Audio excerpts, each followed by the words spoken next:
Choquitown. Sí, Choquitown. Colombianos. Con música colombiana empezamos la emisión de hoy en Ojo con los Medios. Colombia, porque vienen informaciones muy importantes desde ese país. A ustedes que nos siguen desde hace rato saben que hemos puesto en escena el conflicto colombiano muchas veces, aunque hace rato que no hablamos de Colombia. Mariano, ¿cómo estás? Bien, hablamos... Pero tangencialmente, ¿no? Sí, mostramos un poco la dinámica de la violencia en ese país y bueno, mostramos también lo que implicaba el acuerdo de paz y todas las fuerzas que se oponen, que siguen siendo fuertes y poderosas. Tal vez algún día de estos, algún especial con lo que fue, para contarte con más en detalle, no con una nota de 2-3 minutos como nos vemos obligados a hacerlos muchas veces en este programa y como lo hace la televisión en general, sino darnos un ratito para profundizar y mostrarte la complejidad y la tremenda violencia que se generó en torno al conflicto armado colombiano, que tiene como fecha de inicio, se suele establecer, aunque hay distintos hitos, pero el asesinato de Jorge Eliezer Gaitán en 1948 es como esa posibilidad de que surja un líder contrahegemónico truncada por su asesinato, lo que va a marcar por las siguientes décadas hasta el día de hoy la historia de Colombia. El otro día estaba viendo las amenazas que está recibiendo Piedad Córdoba, que está lanzando su candidatura a la presidencia de Colombia. Y en este proceso de paz, hoy vamos a ver algunas informaciones, también está el tremendo recuerdo en la memoria de lo que fue la Unión Patriótica en los años 80. De todo eso vamos a estar hablando hoy, ¿no? Sí, porque la FARC, las Fuerzas Armadas Revolucionarias de Colombia, hicieron hoy, junto al presidente de ese país, Juan Manuel Santos, la dejación definitiva de armas, esto es con el Contralor de las Naciones Unidas, se realizó en las zonas verdales, que son las zonas donde se irán llegando los diferentes frentes de la FARC para dejar las armas y para comenzar a la vida civil y abandonar definitivamente la lucha armada como motivación política para la toma del poder. Vamos a ver un primer reporte, en este caso de la agencia estatal argentina, la agencia TELAM.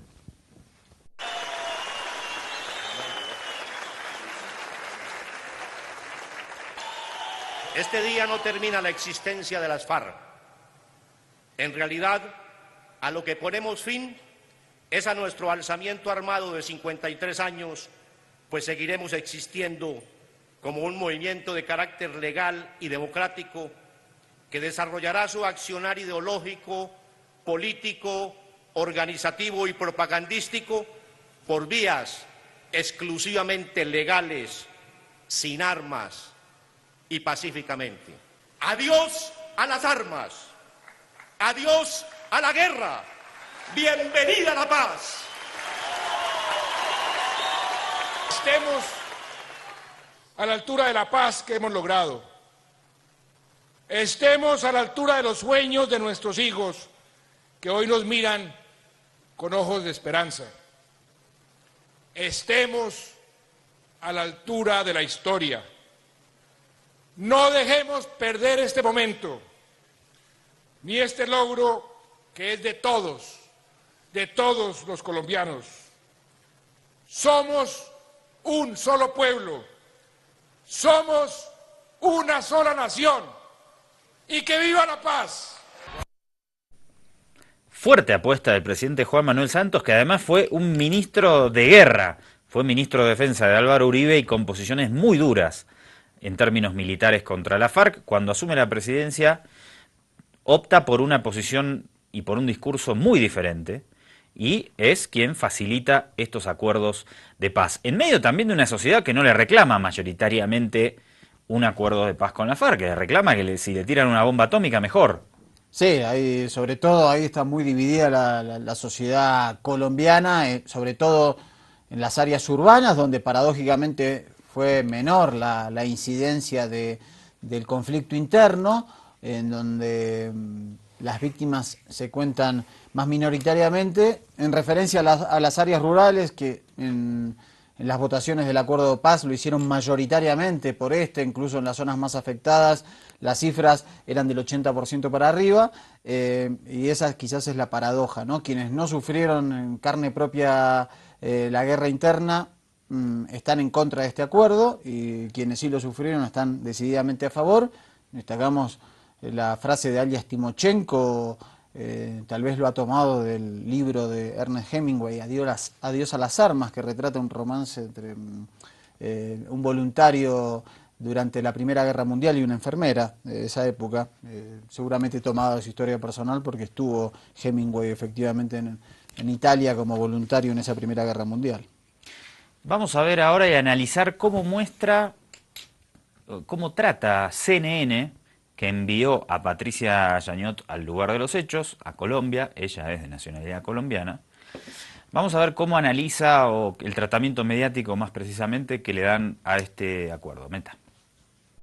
Juan Manuel Santos, y desde el punto de vista político hoy, este movimiento, ¿lo beneficia individualmente, desde el punto de vista de figura política, más allá, o esto realmente hay tanta oposición en el país que realmente no va a tener un futuro promisorio con este último acuerdo? Realmente, Carlos, al presidente Santos no lo beneficia mucho en su proyección política, porque ya tiene el sol a las espaldas, porque han dicho tantas inexactitudes, tanto él como las FARC, a lo largo de este proceso, que ya para las personas no es importante. Y si usted hiciera una encuesta dentro del pueblo colombiano, la mayoría de las personas le dicen que no le creen ni a Santos ni a las FARC. Entonces, la preocupación de Santos es que quien lo vaya a reemplazar en la presidencia tenga como un soporte, dijéramos, de credibilidad, que él no la ha podido tender y que ya no la va a conseguir. Entonces, en conclusión, no le sirve ni a Santos ni al país, sino simplemente va a pasar como un día más y seguiremos con los problemas iguales de violencia. Parte de la sociedad colombiana tiene mucho escepticismo, duda de la sinceridad, del compromiso de las FARC, piensa que el gobierno dio mucho a cambio de muy poco, y el país está a la expectativa de esa otra etapa del acuerdo de paz que falta por cumplir, que falta por implementar, como es la Jurisdicción Especial para la Paz, donde serán sometidos ante jueces colombianos los responsables excombatientes de los peores crímenes cometidos en décadas de conflicto armado. Pero una preocupación que tienen los colombianos es que estos responsables no pasarán ni un día en la cárcel. Para eso se establecieron estos campos de concentración, estas zonas veredales donde nos encontramos en este momento, para que ellos aquí no solamente entreguen sus armas, se capaciten en alguna actividad y también enfrenten la justicia transicional, la justicia especial. Bueno, y lo que sigue ahora es el lanzamiento de las FARC como partido político. Guillermo, ese fue el único punto que no cambió después de que la mayoría de colombianos le dijo no al acuerdo de paz en un plebiscito el pasado 2 de octubre de 2016. Y es que aún los exguerrilleros acusados de los peores crímenes, de crímenes de lesa humanidad, de los crímenes atroces, podrán, una vez entregadas las armas, como ya se oficializó hoy, participar en política, hacer campaña política. El acuerdo estableció 5 curules en el Senado y 5 curules en la Cámara de Representantes por 2 años, con voz pero sin voto, pero también establece 16 circunscripciones especiales donde las FARC no podrán participar directamente, donde los partidos políticos tradicionales no podrán participar directamente, pero sí esas circunscripciones especiales están ubicadas en zonas de influencia de las FARC. Comienza el 20 de julio una nueva legislatura en Colombia y tendrá que aprobar esa legislatura importantes acuerdos para establecer las bases de esta jurisdicción especial para la paz, esta reforma agraria que pide las FARC para que les entreguen. De las elecciones del 27 de mayo de 2018, que van a ser no solo legislación, sino también para elegir presidente, ¿podría poner nervioso a las FARC, a pesar de tener garantizados estos 10 curules para las 2 cámaras? ¿Podría haber un cambio si el pueblo se pronuncia en contra el 27 de mayo diciendo, señores, no estamos de acuerdo con lo que pasó el año pasado, que es el día de hoy? Es lo que muchos temen. El principal partido enemigo del acuerdo de paz, el Centro Democrático, y ahora parte del Partido Conservador, con una nueva alianza que han hecho los dos expresidentes, Álvaro Uribe y Andrés Pastrana, han manifestado que esos acuerdos van a tener que modificarse, que esos acuerdos le dan total impunidad a crímenes atroces. Sin embargo, el gobierno y las FARC dice que eso no va a ser posible porque los acuerdos son parte de una reforma constitucional, hacen parte de la Constitución y son inmodificables. Pero, por supuesto, va a ser parte del debate político y esa es una gran pregunta que tienen los colombianos. ¿Qué opina? No veo una mirada positiva con respecto al acuerdo de paz. Reiteró Patricia Yaniot varias veces los crímenes atroces de lesa humanidad que cometieron los guerrilleros en Colombia, cosa que es harto discutible, no, es absolutamente falsa. O sea, en Colombia había un conflicto armado y la guerrilla de la FARC cometió distintos ataques militares en distintos frentes militares que tenía. No hay registro de soldados torturados, desaparecidos. Sí, pero ahí, digamos, puede establecerse que sí hubo crímenes contra la población civil, hubo secuestros, pero el problema es que parece que en el conflicto armado hubo un solo participante. Claro. Que fueron las organizaciones guerrilleras, cuando en la situación de Colombia, que es luego de Siria el país con más desplazados, es el país que ha sufrido la mayor cantidad de asesinados en este conflicto y de víctimas, asesinados y víctimas llega a una cifra de 600.000. Es una cifra atroz. Están los paramilitares, está la actuación del Estado, está la actuación del narcotráfico y quienes están sometiendo a una justicia especial es, en este caso, la FARC. En los conflictos armados siempre se producen hechos de sangre y estos son crímenes, evidentemente. Pero si hay un acuerdo de paz, se entiende que eso debe quedar de lado. Hay que ver la categoría de los crímenes, ¿no? Pero si vos mediáticamente decís todo el rato los crímenes atroces de la guerrilla, bueno, si vos sos un campesino en Colombia, es muy probable no, pero pasó en muchas ocasiones que venía el ejército regular, te asesinaba, te ponían un fusil y te decían, este es un guerrillero de la FARC, porque por cada baja de los guerrilleros cobraban un dinero, sobre todo en el gobierno de Álvaro Uribe, se les llamó falsos positivos, entre otros crímenes atroces que llevó adelante el Estado colombiano en su, como sucede siempre, cuando en un país hay una guerrilla, el Estado la combate y se cometen crímenes de diversa índole. Poner, como usted decía, el énfasis solo en lo que hizo la FARC para deslegitimarlos como opción política, me parece que no ayuda a que la sociedad comprenda qué es lo que está sucediendo, sino qué hubiera sucedido en El Salvador, qué tendría que haber sucedido entre franceses y alemanes luego de la Segunda Guerra Mundial, digamos, de alguna manera esta página tiene que quedar de lado. Y si todo el tiempo decimos los crímenes atroces de la FARC como si el Estado no hubiera cometido ningún crimen, estamos teniendo mala leche en materia informativa. De onda para Patricia Yaniot. No, y además digamos, los paramilitares, y ese fenómeno de los paramilitares no está resuelto.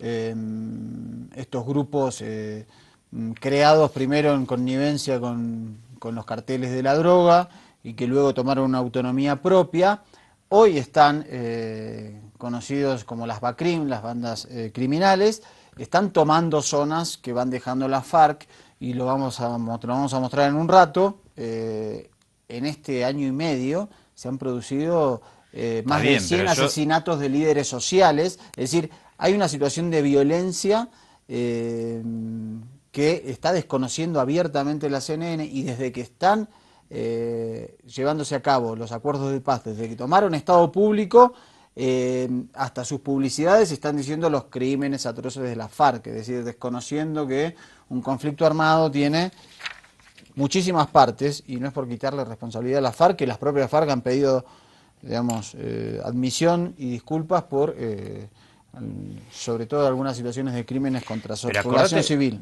¿Te acordás cuando estaban los retenidos, la FARC les llamaba retenidos, el Estado les llamaba secuestrados? ¿no? Y decían las torturas que comete la FARC en contra de sus secuestrados, y después salían los tipos liberados y estaban en mejor condición física que cualquiera de nosotros.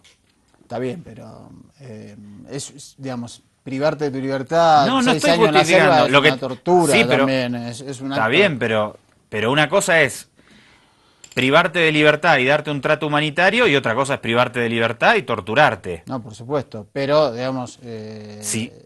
es un delito.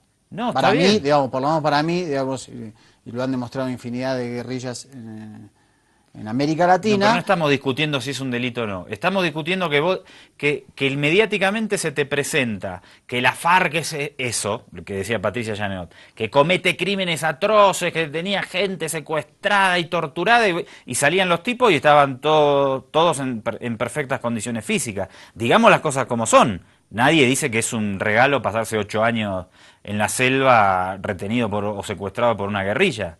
Pero digamos las cosas en su justo punto. Se sigue en la campaña de demonización de la FARC. Ya está, llegaron a un acuerdo de paz. Celebremos que tras 60 años que se estuvieron matando a tiros en Colombia, la principal organización armada deja las armas y pasa a la lucha civil. Dejémonos de...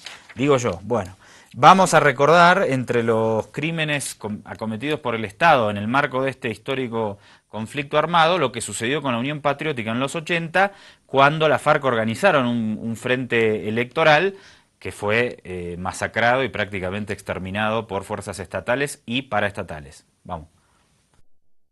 El gobierno del entonces presidente de Colombia, Belisario Betancur, firmó acuerdos bilaterales de no agresión con los grupos subversivos M-19 y las FARC.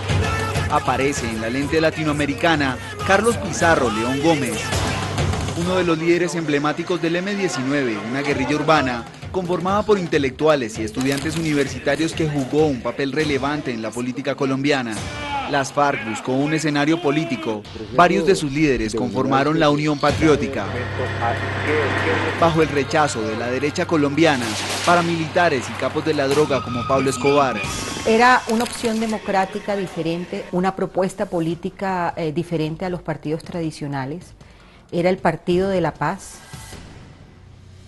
Convocaba a miles de colombianos en diferentes partes del país que no pertenecían a los partidos tradicionales y que traía una propuesta fresca, también democrática, de desarrollo político y de desarrollo económico, diferente pues a lo establecido en el país. Bajo lo pactado por el gobierno, el ejército y la policía colombiana estuvieron obligados a no interceder en el accionar de los grupos guerrilleros. Campesinos, ganaderos honrados, gente del común, así como narcotraficantes y paramilitares en cabeza de los Castaño, interpretaron la situación como un abandono del Estado. Indefensos, se armaron hasta los dientes para combatir con sus propias fuerzas la subversión. Fidel, Carlos y Vicente iniciaron una cacería a la guerrilla bajo la mirada y respaldo de políticos, uniformados de alto rango y la empresa privada. Estoy convencida de que el exterminio de la Unión Patriótica no solamente fueron consecuencia del accionar de los paramilitares, sino del apoyo de un sector de la sociedad donde están involucrados políticos, militares y empresarios.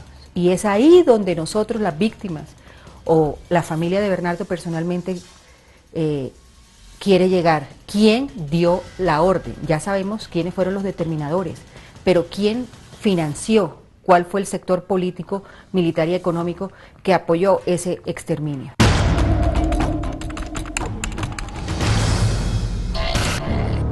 En el marco de una nueva elección presidencial, la Unión Patriótica emergió con protagonismo. Hemos sufrido eso, hemos sido amenazados, asesinados, nos han querido acabar, callar, por pensar y por proponer propuestas políticas y económicas diferentes. En esas votaciones de 1986, la UP consiguió 5 senadores, 9 representantes, 14 diputados, 351 concejales y 23 alcaldes. Sin embargo, en el ejercicio político, al menos 3.000 de sus militantes fueron asesinados. Entre ellos, 2 candidatos presidenciales y 13 parlamentarios. Reporte de NTN 24 de Colombia, Y ahora pasamos a Hispan TV, la cadena estatal iraní, que nos reporta algo que comentaba Mariano hace un rato, la situación actual de los dirigentes sociales que están siendo asesinados en un número para nada insignificante. Según la Defensoría del Pueblo de Colombia, en estos últimos 14 meses se han asesinado a 120 líderes sociales, situación que prende las alarmas en estos activistas. Es una cifra alarmante. Yo creo que del mes de noviembre hasta ahora se ha venido una gran arremetida contra los líderes sociales y los defensores y defensoras de derechos humanos. Hemos prendido las alarmas de que no vaya a suceder esto en pleno posacuerdo, sobre todo cuando se ha materializado ya la dejación de armas. Uno de los compromisos del gobierno en el pacto con la guerrilla de las FARC era buscar medidas para que no sigan cayendo más líderes sociales. Pareciera que las políticas estatales no están resultando en este sentido. Existen medidas para dirigentes, para activistas de derechos humanos, que son desde luego insuficientes frente a la magnitud de lo que nosotros hemos definido como una especie de complot en contra del proceso de paz. El gobierno, sobre todo la Fiscalía y el ministro de Defensa, el ministro del Interior, andan negando que haya una sistematicidad en los ataques contra los líderes sociales. Nos preocupa esto porque si no se hace un buen diagnóstico, pues no se encuentra un remedio para esto. Los líderes sociales se niegan a creer que la historia de genocidios hacia ellos se siga dando, después de haber alcanzado que la guerrilla más antigua del continente deponga sus armas. Yo creo que oficialmente podríamos decir que se mantienen y si no se investiga y si se dan garantías a la impunidad, pues no va a cambiar, pero yo creo que esta no es una historia estancada ni lineal, sino una historia donde la gente no quiere aceptar, por ejemplo, que haya otra UP, no quiere aceptar un genocidio político, no quiere aceptar que los acuerdos no se cumplan. La Defensoría del Pueblo indica cifras también de 33 atentados y 27 agresiones a este mismo grupo poblacional. La entidad manifiesta que esta situación se da por el abandono de la guerrilla de las FARC a zonas donde ejercía control, dando pie a que entren nuevos grupos armados. Álvaro Altamiranda, Hispan TV, Bogotá. Bueno, la situación en las zonas rurales de Colombia es muy compleja. Más de 100 dirigentes asesinados en poco más de un año es una enormidad. De esto también se debería ocupar CNN. ¿Quién garantiza la vida de los ahora ex guerrilleros de la FARC que se van a volcar a la lucha electoral, obviamente desarmados? Además, si ya existe. Sí, yo creo que además el peligro son los antecedentes. El antecedente de la alianza M19 en el 90 y a mediados de los 80 de la Unión Patriótica dejó prácticamente diezmado a ambas tiendas políticas luego que dejaron las armas y pasaron a ejercer la vida institucional. Se habla en el caso de la UP, cerca de 5.000 militantes asesinados, en el caso de la alianza M19 unos 3.000, además les asesinaron a sus candidatos presidentes, habían tenido una representación además muy alta en elecciones legislativas, y es un antecedente muy pesado ese. Pero vos podés decir, eso pasó en los 80, cuando estaba Pablo Escobar, ¿no? Cuando la situación de Colombia era muy diferente a la actual, pero estos 130 dirigentes, o entre 100, 120, 150, según las fuentes, eso pasa hoy, ahora, sí, en los ahora. últimos 12 Por meses. eso digo que no es, yo creo que si algo te muestra los acontecimientos del pasado es la posibilidad de repetirse, en caso de que no se tomen medidas, y eso por eso pusimos el archivo de lo que le ocurrió a la UP. Igual se están tomando medidas para evitar, ¿no? Sí, digamos, por supuesto que se aprende. Lo que hay que ver es cómo desarman a las BACRIM. Eso me parece que es una explicación que debe dar el Estado, ¿no? Más ante la situación que viven en zonas rurales activistas. Bueno, vamos a hacer una pausa y regresamos en un par de minutos nada más. Seguimos con muchísima información y vamos a hablar del Medio Oriente, otra zona muy caliente de nuestro planeta a la vuelta.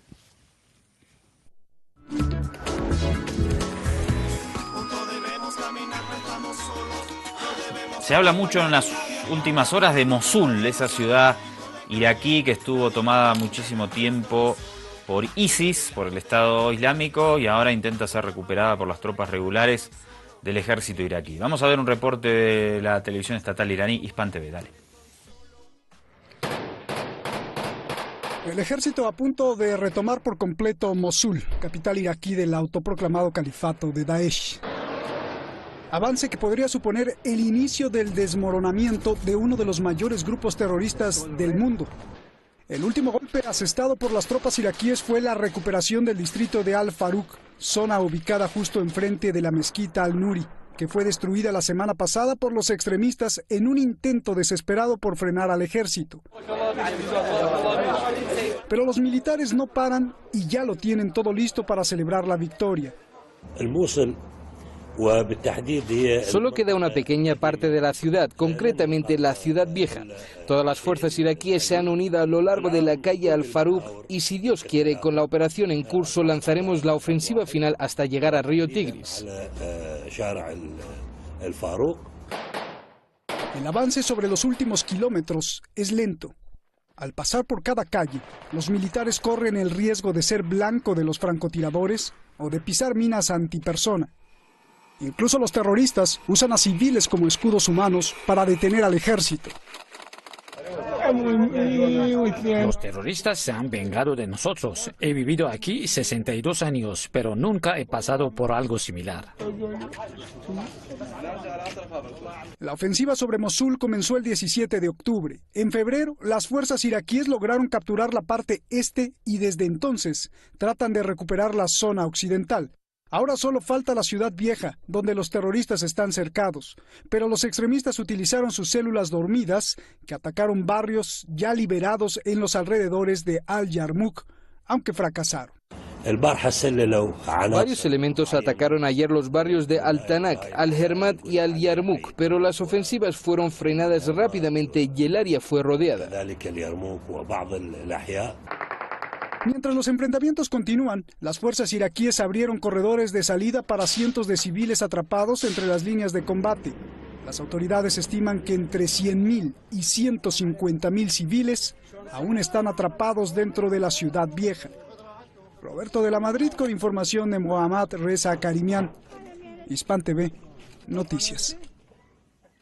Y esta persistencia del Estado Islámico, de este califato fundamentalista, es una razón que se le atribuye a Occidente, que indirectamente permite esa permanencia. El canciller de la Federación Rusa, Sergei Lavrov, justamente se refiere a esto en una nota también de Hispan TV.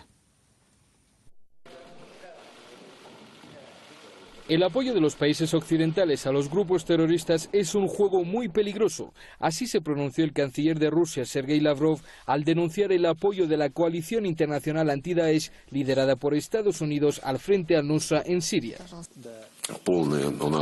Nos parece, refiriéndonos a la experiencia de la guerra contra el terrorismo en Siria, que las fuerzas de la coalición internacional encabezada por Estados Unidos han estado apoyando al frente al-Nusra, o como se llame. En días recientes ha estado protegiendo al frente al-Nusra en su nueva reencarnación. Creemos que este es un juego muy peligroso y que tiene que terminar.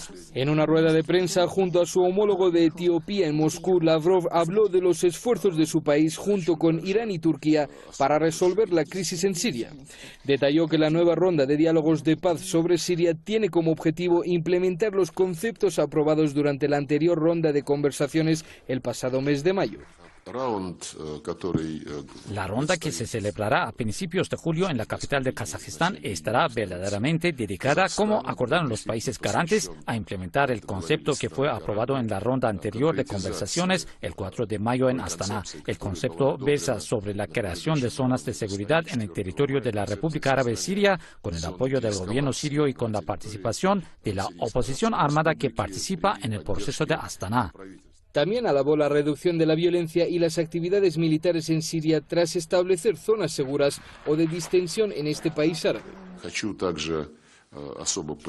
Quiero hacer hincapié en que las zonas de seguridad, cuando se anunciaron en áreas específicas de Siria, ya hay una reducción significativa de la actividad militar, una reducción significativa de la violencia. Espero que el resultado de esta ronda en Astana beneficie a nuestros esfuerzos por regular la crisis siria y ayude en las conversaciones que deben continuar en Ginebra después de Astana, donde la próxima ronda, bajo los auspicios de la ONU, está programada para mediados de julio. Desde el inicio de la crisis en Siria en 2011 se han realizado varios intentos para encontrar una salida a este conflicto que ha sacudido tanto la propia Siria como a otros países de la zona debido al flagelo del terrorismo que se extiende día a día. Sin embargo, el apoyo de algunos países occidentales a los grupos terroristas que operan en Siria lo ha impedido hasta el momento. Que vamos a ir con información de Sanat Jeremy, Span TV Noticias. Vamos ahora a un reporte de Russia Today. ¿Qué busca Estados Unidos en este Medio Oriente? De este reciente y cordial apretón de manos a unas declaraciones muy poco amistosas. Me dirigí a más de 50 líderes árabes y musulmanes en una reunión única en la historia de las naciones, donde los jugadores clave en la región acordaron dejar de apoyar al terrorismo, ya sea apoyo financiero, militar o incluso moral. La nación catarí, por desgracia, históricamente ha sido un financiador del terrorismo al más alto nivel. Y tras esta conferencia, las naciones vinieron juntas y me hablaron de confrontar a Qatar por su comportamiento. Tuvimos que decidir, ¿tomamos el camino fácil o finalmente emprendemos una acción dura pero necesaria? El presidente de Estados Unidos expresó su apoyo a la campaña para aislar a Qatar que iniciaron Arabia Saudita y sus aliados en la región. En su cuenta de Twitter, Trump incluso se atribuyó el mérito de inspirar esas acciones con su reciente visita a Oriente Medio. Varios países árabes impusieron un bloqueo diplomático sin precedentes contra Doha bajo la acusación de que la nación supuestamente apoya a organizaciones terroristas y difunde propaganda extremista. Otra cuestión sensible es el presunto respaldo de Qatar a Irán, aunque las razones de la crisis entre Riad y Doha vienen de lejos. Detrás hay una larga historia que tiene que ver con la política exterior independiente que Qatar ha llevado en los últimos años, sobre todo desde la llegada del Sheikh Hamad al poder en el año 95, y que Qatar nunca ha terminado de aceptar 100% todas las imposiciones del hermano mayor del Consejo de Cooperación del Golfo, que era Arabia Saudí, acompañado por el hecho de que Al Jazeera, desde su creación, ha perjudicado a los regímenes de los países árabes de la región. Esto se ha ido sumando.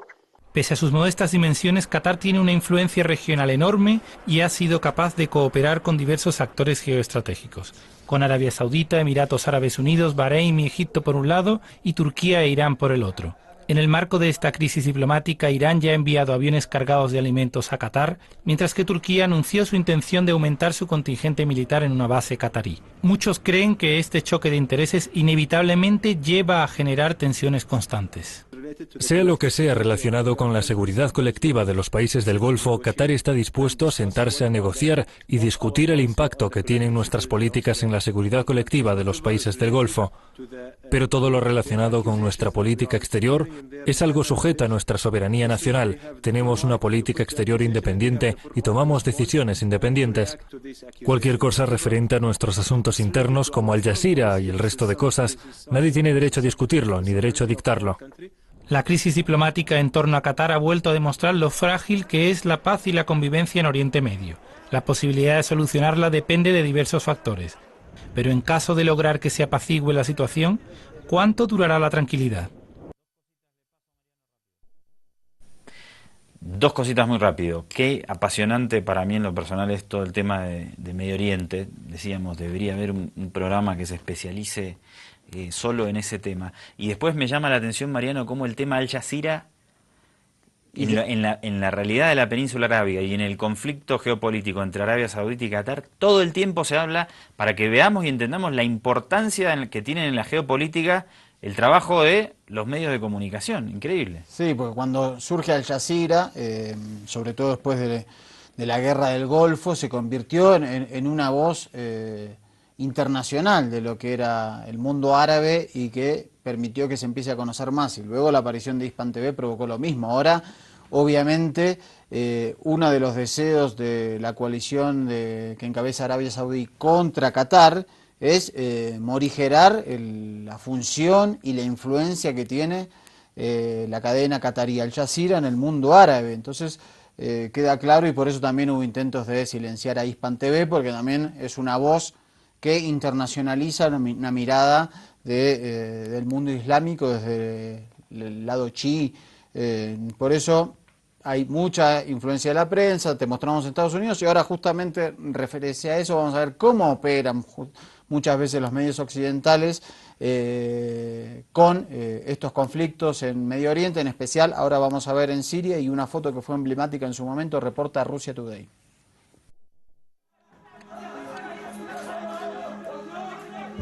أنا محمد خير دقنيش أبو للطفل عمران. نحن هنيك تأذينا كتير بسبب المسلحين وبسبب الأمور اللي تاجروا فيها للطفل، والحمد لله رب العالمين إصابته بسيطة جدا. بالبيت كنا بيركين أنا وياه بهالقعدة وعم نتسلى على الجوال أنا وعمران، وصارت الضربة. نزلوهم هدول بلشوا تصوير فيهم، أنا كنت لسه فوق، صوروهم وأخذوهم على المشفى، بياخدوه على المشفى مشان يصوروه. أنا ملتهي بإخراج العيلة وهن استغلوا هالظرف وصوروه، يعني صوروهم هن عم ينزلوا مشان هالحكي We shed tears, but there are no tears here. He doesn't cry once. The little boy is in total والله shock. هو أنا في شغلي، أنا لو عرفان بدي أطلع ما بعرفش كان يصير. عرفان بدي أطلع، كنت أخذت سجلت إيش في منظمات اللي إجوني، يعني جاني منظمات أنا بعمري لا أخذت شيء اسمه معونة ولا قدمت ولا احتكيت بهيك ناس طول.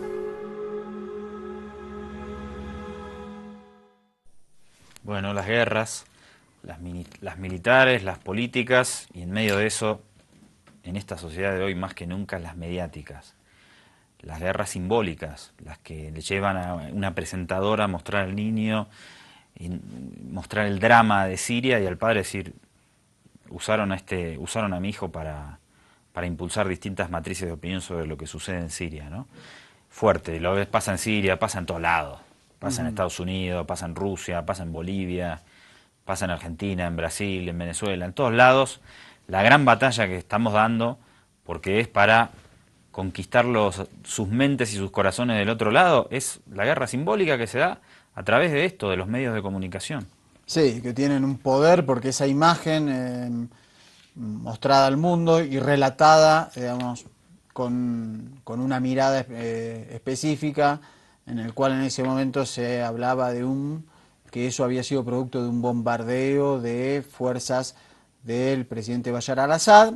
Bueno, aquí mucho tiempo después el padre cuenta un poco la trama de esa situación, el uso de la propaganda, incluso la aparición de organizaciones que jamás había ido a nombrar. Y lo pone al aire, Mariano, Russia Today, no lo pone Patricia Llenado de CNN. No, está claro. Y si no existe Russia Today, ¿Cómo vemos eso? ¿No? O Hispan TV o cadenas cuestionadoras de este orden global que tiene como principal organizadora a Estados Unidos. Complicado el tema. Y apasionante, porque también hace 20 años no existía Russia Today, no existía Hispan TV, no existía, o recién aparecía Al Jazeera. Telesur lo mismo, ¿no? Telesur lo mismo, ¿no? Avia Yala ni que se diga. Sí, ¿Cómo se daba esa batalla comunicacional? Bueno, complicada. Seguimos después del corte con el último bloquecito de hoy.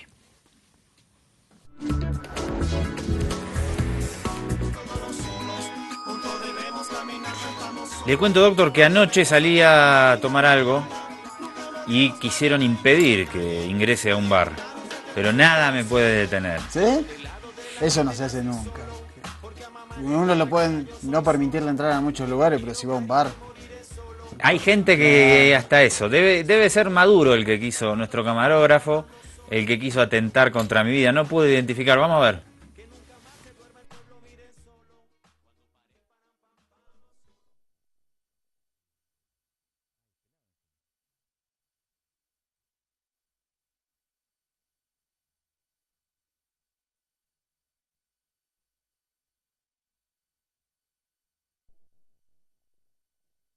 Ve, no hay forma. No hay forma de detenerlo. Él estaba con su clásico chaleco, pues sí.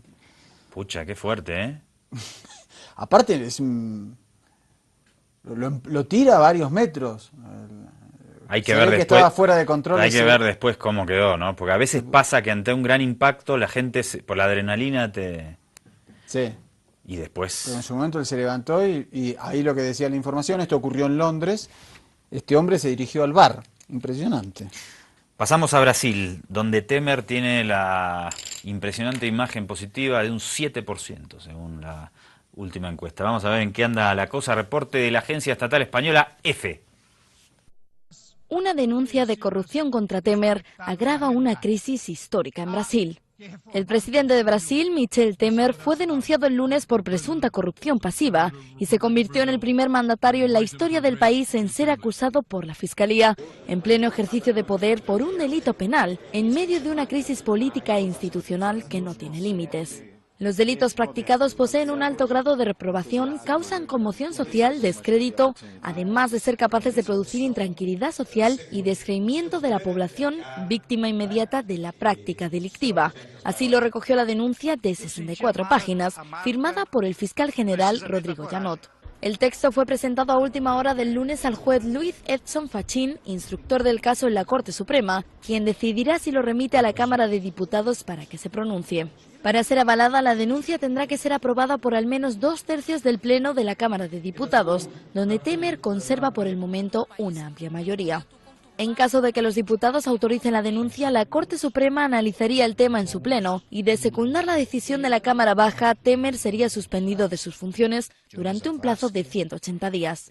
El delito de corrupción pasiva está castigado en Brasil con pena de prisión de entre 2 a 12 años más una multa económica, siempre en caso de condena. Bueno, Brasil que tuvo su momento de apogeo institucional durante las presidencias de Lula.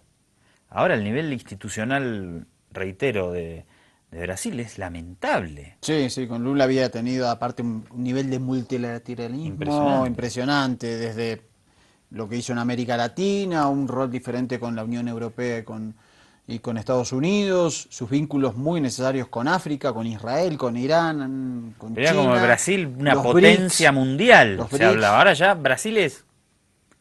No, se ha deteriorado mucho, encima tuvo escándalos, bueno, el escándalo de Brecht, dejó también el escándalo de corrupción por la carne, digamos. El circo de la destitución de Dilma Rousseff, habría que recordarlo. Sí. Muy bizarro. Sí, fue tan Muy bizarro bizarro. que en los propios sectores de derecha, la propia prensa que fogoneó ese juicio político contra la presidenta Dilma Rousseff, cuando eso iba a pasar al Senado, les pidieron a los senadores que lo hicieran. Esos festejos estilo estadio de fútbol, como hicieron, porque eso era, digamos... Esto es más allá de posiciones ideológicas, No, sí. ¿no? O sea, el espectáculo que implica para un país que sus máximos líderes se vean destituidos mediante una farsa circense, más allá de que estés de acuerdo con Dilma, con la derecha, pero la imagen que queda del país es tanto que le preocupa eso generalmente a los neoliberales, ¿no? La imagen de nuestro país. Y con unos discursos de un nivel de arcaísmo, tremendo. Desde apologistas de la dictadura y otros pidiendo prácticamente el salir a linchar a quien sea del PT, muy grave. Porque estaba pensando también en Evo Morales, acá en Bolivia, ¿no? Pues si a mí me gusta o no me gusta Evo Morales, podemos discutir como cualquier líder o opción política, pero la imagen que ha adquirido Bolivia y la regularidad, la estabilidad durante todos estos años no la tuvo nunca. No la tuvo nunca, y la presencia además en foros internacionales, ¿no? Es como una voz respetada, una voz que también comenzó a ocupar puestos en diferentes organismos multilaterales que antes no ocupaba. Me parece que el caso de tener un ministro de Economía que esté 11 años en el cargo y que se tenga que retirar momentáneamente por una cuestión de salud es una demostración inédita. Creo que nadie, si uno se pone a hacer memoria, otros presidentes con ministros de Economía tan perdurables en un país donde la economía siempre fue muy volátil y la depreciación del peso boliviano constante, creo que es una marca muy fuerte. A propósito, le mandamos nuestro mensaje de solidaridad al ministro Luis Arce Catacora y esperemos que pueda llevar adelante su tratamiento justamente en Brasil de la mejor manera y que pueda volver recuperado. Hay una incertidumbre sobre el mal que aqueja al ministro Luis Arce Catacora, pero bueno, más allá de eso, es un tema, entendemos que también personal, esperemos que pueda recuperarse y volver a su función. Es una figura muy importante en el proceso de cambio boliviano y en el gabinete de Evo Morales, por algo, como decía Cifras Mariano, económicas que es difícil encontrar en otro periodo de la historia boliviana. Bueno, vamos a la República Oriental del Uruguay. Sí, encuentro del MPP, que es el Movimiento de Participación Popular, el sector que lidera el expresidente Pepe Mujica, y mayoritario en el Frente Amplio, tuvo su congreso y lo hizo con un invitado especial, en este caso el expresidente del Ecuador, Rafael Correa. Informa Patricia Yañot. No, informa la cadena estatal iraní, Hispan TV. Se realizó en Montevideo la apertura del 10º Congreso del MPP con la participación de los expresidentes José Mujica y el invitado de honor Rafael Correa. En esta instancia, el Congreso presentó un documento base donde se evalúa en forma regional las políticas progresistas. Después de una década y media de transformaciones en América Latina, estamos convencidos de que la izquierda tiene que renovar su propuesta política. ¿Eso implica el recambio generacional? Sí, pero también implica el recambio de ideas, que implica de qué manera nosotros asumimos un nuevo compromiso con la sociedad.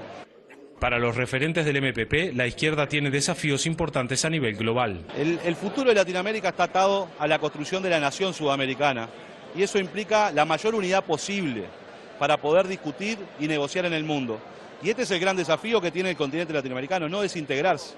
Por su parte, el expresidente de Ecuador, Rafael Correa, señaló que la esencia de los cambios debe darse por la mejor distribución de la riqueza y una popularización de los beneficios tecnológicos y científicos.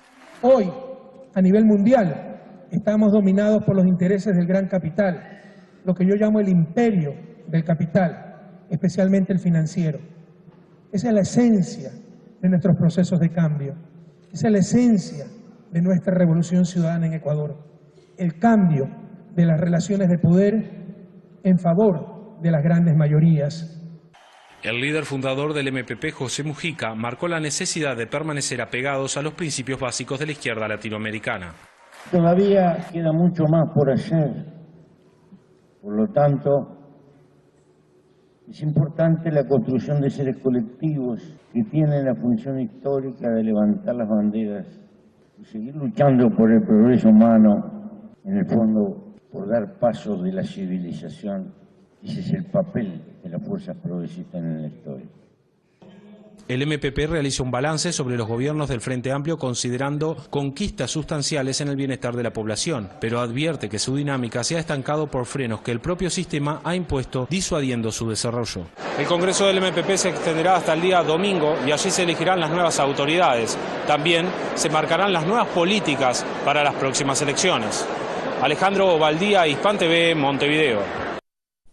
Muy bien, con eso nos despedimos, pero vamos a ver un material más del Pepe de Correa, dos de los líderes latinoamericanos y pensadores a quien en lo particular más me gusta escuchar. Uno, la profundidad del Pepe, ¿no? Esa sabiduría de tantos años, de esos años que pasó preso, en aislamiento. Y el otro, Rafael Correa, la sagacidad y la velocidad para...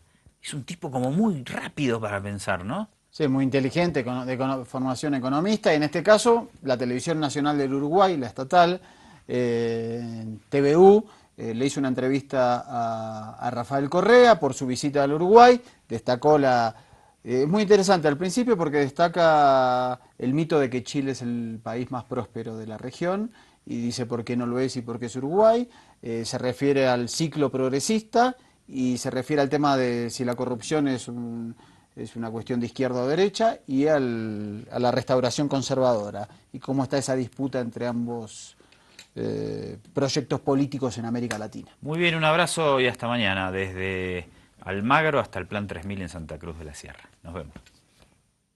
Mire, el país más exitoso de América Latina no es Chile, eso es parte del marketing ideológico. Como Chile es neoliberal, Chile, el país más exitoso, más desarrollado de América Latina, falso. El país más desarrollado de América Latina se llama Uruguay. Por nivel de vida, por justicia social, por servicios públicos, y es un país 12 años gobernado por un gobierno de izquierda, pero como eso no es funcional al paradigma dominante, a la propaganda ideológica, se lo oculta, se lo calla. Uruguay es un país tremendamente equitativo, al menos para los estándares de la región. Estamos en la región más inequitativa del planeta, pero prácticamente no tiene pobreza extrema. Pero hay otros grandes avances, por ejemplo, el nivel de educación, el nivel de universidad, etcétera, ¿no? Yo le digo sensei, hasta que siempre aprendo de él, entonces es una referencia para la izquierda, no solo latinoamericana, para la izquierda mundial. Y yo creo que estamos en tiempos difíciles, pero como dice Álvaro García Linera, vicepresidente de Bolivia, de los más grandes pensadores que tiene nuestra América en estos momentos, no son momentos terribles, depende de con qué lo compare. Pepe Mujica es un buen ejemplo de aquello. Con pocos años menos que yo estaba torturado en una cárcel mugrienta de la dictadura uruguaya. Eso ya no existe. Pero es que han retrocedido los gobiernos progresistas en la región. ¿Comparado con qué? Comparado con el 2009, cuando de 10 países latinos, sudamericanos, 8 tenían gobiernos progresistas de izquierda, incluyendo Paraguay por primera vez en su historia con Fernando Lugo. Claro que hemos retrocedido. Pero comparé con los 90, después de la caída del bloque soviético, cuando hablaron del fin de la historia, cuando no había más alternativa que el neoliberalismo, cuando había una hegemonía ideológica impresionante, estamos muchísimo mejor. Entonces, yo soy un optimista por naturaleza. Y obviamente, pues así son los procesos históricos, hay avances, pequeños retrocesos, nunca se vuelve al punto original. Y nuestra América, con los gobiernos progresistas, ha tenido no una época de cambio, un breve cambio de época. Pero ya se ven avances nuevamente, por ejemplo, la victoria electoral en las elecciones presidenciales en Ecuador y muy pronto en Brasil, porque el experimento golpista de esa derecha brasileña, que no es una derecha brasileña, es derecha continental e internacional, es un fracaso total. En los últimos tiempos, en ese resurgir de los gobiernos conservadores del que hablábamos, se ha buscado instalar la idea de que los gobiernos de izquierda hay faltas de transparencia. ¿Le preocupa eso? La prensa mercenaria, que ha sido nuestro principal adversario, no los movimientos de derecha que al menos en Ecuador se derrumbaron por sus propios errores, y de ciertos grupos empresariales que son totalmente carentes deliberadamente de autocrítica. No puede haber corrupción en el sector público sin corrupción en el sector privado. Caso de Brecht, empresa corrupta y corruptora, pero no. La corrupción es solo patrimonio de lo público, primera mentira. ¿Para qué? Para deslegitimar lo público, para deslegitimar el Estado y para decir que a nuestros países no deben gobernar hombres políticos, sino gerentes, ¿no? Segundo, que esa corrupción es patrimonio de la izquierda. Mentira. El caso de Brecht ocurrió en 12 países, con gobiernos de izquierda, como en Ecuador, con gobiernos de derecha, como en Colombia, pero usted no escucha nada de Colombia, solo ataques contra países como Ecuador, porque lo están utilizando de arma política para deslegitimar a nuestros países. Es el libreto que les dio resultado a nuestros gobiernos, pero que les dio resultado en Brasil. Recuerde que empezaron con Dilma vinculándola a casos de corrupción. La desgastaron políticamente, la llevaron a un juicio político por otras causas, con el aplauso de la gente porque ella estaba desgastada políticamente y la destituyeron. Hoy resulta que es inocente de todo, pero ya está destituida, ya no es presidenta de la República. Entonces el mismo libreto, la misma estrategia en Ecuador, por ejemplo, en el caso concreto, pero en general contra los gobiernos progresistas. ¿Cuál será su futuro, Correa? Créanme que nunca me interesó mi presente y mi futuro político, solo me interesa servir a mi patria. Creo que he dado todo lo que pude estos 10 años, estoy cansado. Tengo una deuda enorme con mi familia, que ha sido la gran sacrificada, entonces me voy a vivir unos años a Bélgica, donde es oriunda mi esposa. Además, mis hijas están estudiando una en Bélgica, otra en Francia, entonces para la reunificación familiar y devolverle un poco a la familia todo lo que le he quitado estos años.